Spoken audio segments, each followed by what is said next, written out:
Hi, my name is Stefen Langford. I'm the owner of Bistro Pastis, and I'm delighted to be involved with the GOODFRANCE, the celebration of French gastronomy on March 21st. Hi, I'm Michael Mikota. I'm the executive chef at Bistro Pastis. Born and raised right here in Vancouver, and happy to be part of GOODFRANCE. I started cooking and being involved with food when I was very young. Around 8 or 9, I started making breakfast in bed for my parents. That's where I started on it. And then from there, I was just in my grandma's kitchen, helping her bake. And then after that, it carried on throughout high school and then into culinary school.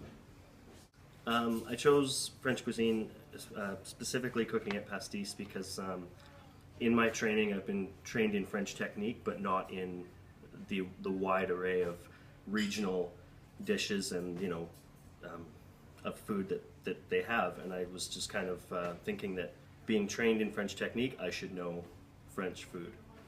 That there's only a few cultures that are really famous for their food. It's just so important to French people. Good food is, and that's what's admired. That it's important, so important, and so we all benefit from that. I'm glad to be cooking for GOODFRANCE because it gives us a chance to be inspired and have some creativity with the French classics.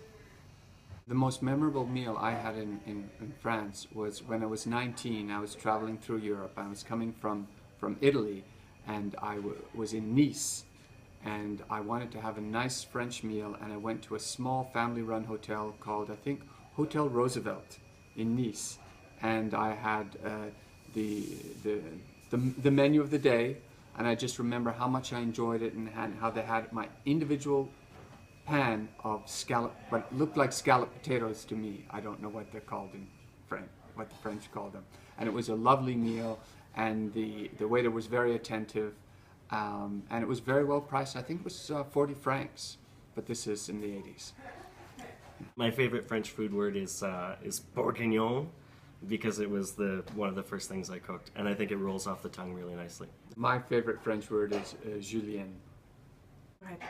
For me, the French joie de vivre means it's the commitment that the French people have to the good things in life, like good food, good wine, and good conversation.